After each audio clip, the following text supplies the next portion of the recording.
Good day, I am Jeremy Perez, and in this video, we will explore how people from different ages or age groups such as a child, young adults, and adults experience and understand physics.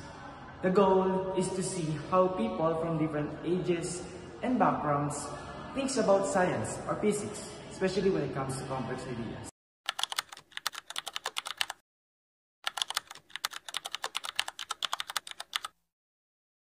In this video, our topic is all about relativistic momentum and energy, which comes from Einstein's theory of special relativity. This topic states that when an object moves closer to the speed of light, their mass, energy, and motion behaves differently from what we see in our everyday life. This is where relativity helps us understand what is really happening. Through this video, we hope to make this topic easier to understand no matter what your age is. Good day, I am Ate Mika, Civil Engineering student from National University, Baliwag. In this video or in this interview, mag-interview ako sa iyo about relativity. And syempre, hindi lang ako mag-interview, kundi mag-discuss din ako sa iyo ng konting information about relativity. In this interview, ano ba yung pwede kong itawag sa'yo? You can call me Kelly po. So, let's start na ba, Kelly? Opo. Yung interview nga pala na to is about siya sa relativity. Ano po ba yung relativity? Have you heard or narinig mo na ba yung salitang relativity before? Hindi pa po. Hindi pa. Nakapanood ka na ba or nakakita ka na ba ng rocket na mabilis lumilipad or ng kotseng mabilis kumakarera? Hindi rin po. Hindi pa. Sayang naman kasi may connected or may kaugnayan siya sa relativity. So, dahil wala ka pang kahit anong idea sa relativity, i-explain ko na lang sa'yo kung ano ba yung relativity. So, in this paper, magagets mo na or parang, pag nakita mo to, may intindihan mo kung about ba saan yung relativity. Pag sinabi natin relativity, about siya sa pagkakaugnay-ugnay ng space, ng time, ng mass, and energy ng isang bagay. Lalo na kapag yung isang bagay is tumatakbo or gumagalaw ng mabilis na parang malapit na siya or kasing bilis na siya ng speed of light. Pag sinabi natin speed of light, tumutukoy siya sa parang bilis ng kidlat. Nakakita ka na ba ng kidlat? Opo. Diba? Sobrang bilis niya mag-flash. Parang ilang segundo lang flash, tapos wala na agad. Ganon kabilis yung sinasabi kapag sinabing speed of light. So, next naman is relativistic momentum and energy. Pag sinabi naman natin relativistic momentum and energy, tumutukoy naman siya sa yung pagtulak. Yun yung, pag sinabi natin pagtulak, tumutukoy siya sa momentum and energy. Kapag ba narinig mo yung salitang energy, ano yung pumapasok sa isip mo? Lakas. Lakas. So, tama ka. Pag sinabi nating energy or relativistic energy, about siya sa kaugnayan nung energy or yung apekto ng lakas or ng energy sa space, sa time, sa mass ng isang object. So, kapag ang momentum and energy na in-exert natin sa isang object ay malakas or mas mataas, may possibility na yung object na yon is gagalaw siya or aandar ng mabilis. Pwedeng kasing bilis ng speed of light. So, ang pwedeng example natin dito is yung pushcart. Alam mo ba yung pushcart? Opo. Yung pushcart ba is naitulak mo na siya ng may mahinang energy or kumbaga naitulak mo na ba siya ng mahina? Opo. Anong napansin mo nung tinulak mo yung pushcart ng mahina? Mabilis po siyang huminto. Tama, kapag nagbigay ka ng mahinang energy or tinulak mo ng mahina yung pushcart, mabilis siyang hihinto kasi yung in-exert mo na energy is little amount lang or kokonte. And na-try mo na bang itulak yung pushcart ng mas mataas yung energy mo or kumbaga mataas na yung energy mo, mabilis pa yung pagtulak mo? Opo. Ano namang napansin mo na nung ganun yung ginawa mo sa pushcart?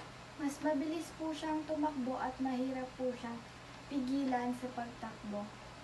Tama ka doon. So doon natin nakikita or isang example yun ng relativistic momentum and energy. Tumutukoy siya sa bilis ng pagtakbo or paggalaw ng object kapag nag-exert na tayo ng pagtulak or momentum and energy sa isang object. Kasi, di ba sabi ko sa'yo kanina, yung bilis ng rocket or bilis ng nagkakarerang kotse, kapag ka yung makina ng kotse or ng rocket is mataas yung energy na in-exert doon or yung binigay ng makina, mas mabilis siyang tatakbo. And kapag ka, di ba sobrang bilis ng isang sasakyan, parang pag pinapanood mo siya, mahirap siyang pigilan. Tapos parang mahirap siyang pigilan kasi pagka mabilis siyang tumatakbo, parang ang bigat niya. Doon natin nakikita yung tinatawag natin na relativistic momentum and energy. Tumutukoy siya sa pagtulak or yung ina-exert na energy sa isang object. So, dun lang naman about yung interview. Sa relativistic momentum and energy. Yung natutunan ko po sa interview at discussion sa akin ni Ate Mika is yung relativity is tumutukoy sa connection ng space, time, mass, and energy ng isang bagay. Tapos po dun sa relativistic momentum and energy is yung tumutukoy po sa amount ng pagtulak at energy sa isang bagay.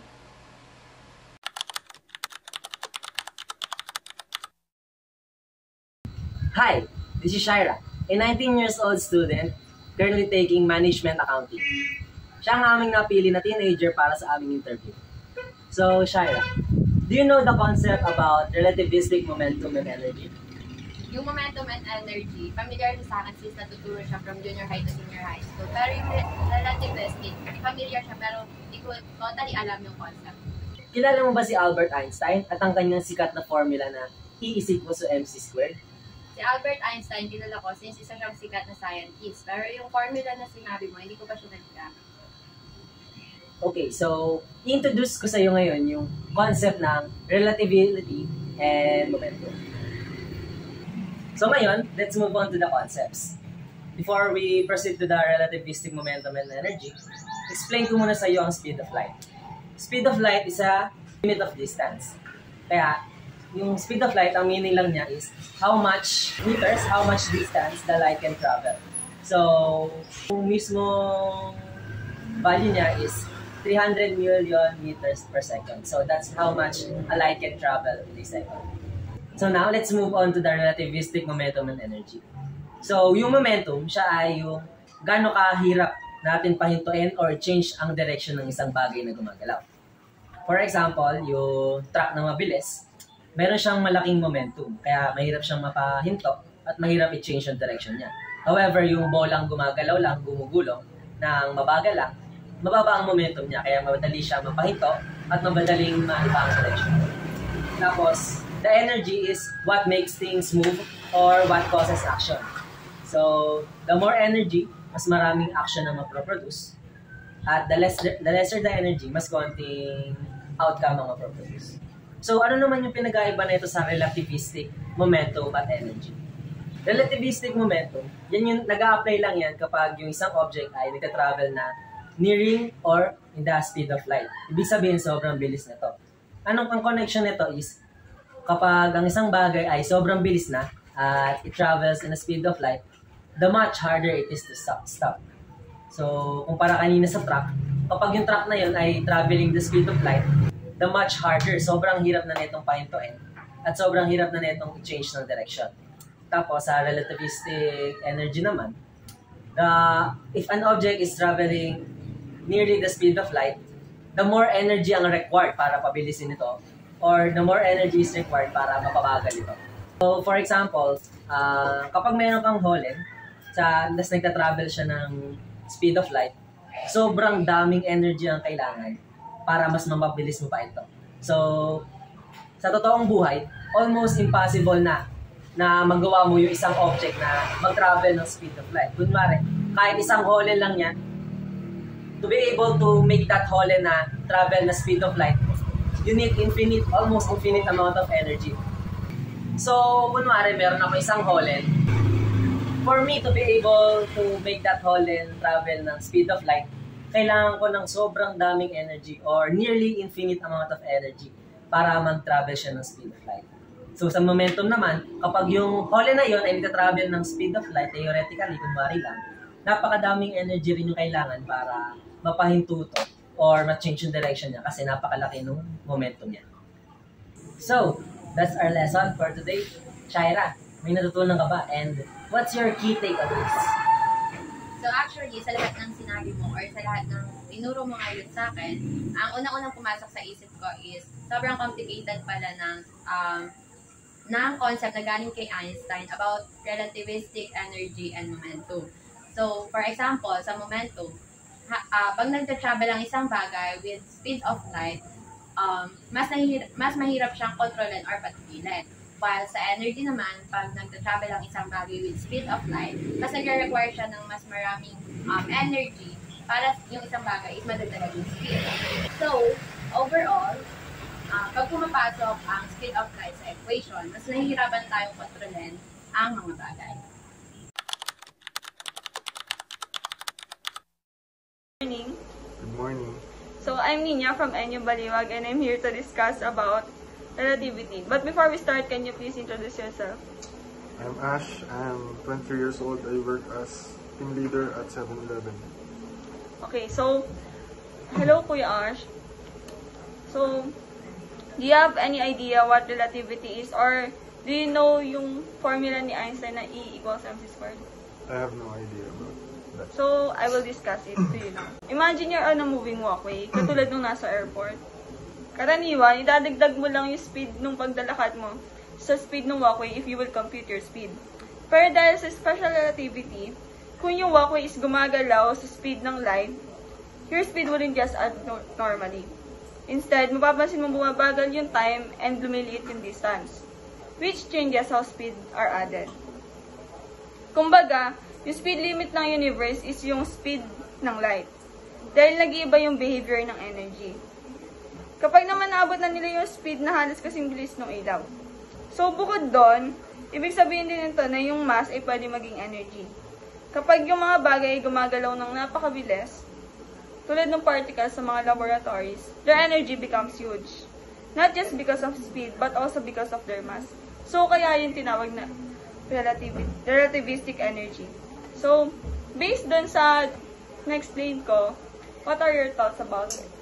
Daling salita, kapag mabilis ang object, nag-iiba yung behavior ng energy niya. Hindi gumagana yung simpleng formula, kaya kailangan ng relativistic energy para mas maging okay ang computation.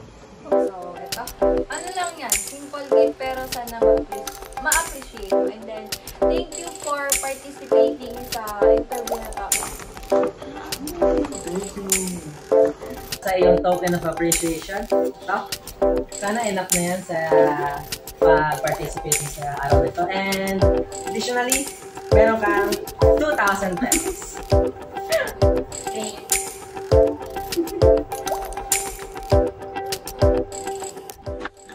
As a group, we figured that physics can be understood in different ways, depending on person's age, background, or experience. We also figured that although they don't exactly know the exact terms or formulas, they can still have meaningful thoughts and questions about physics. Physics is all around us, and understanding it doesn't always mean solving equations or memorizing formulas. It starts with curiosity.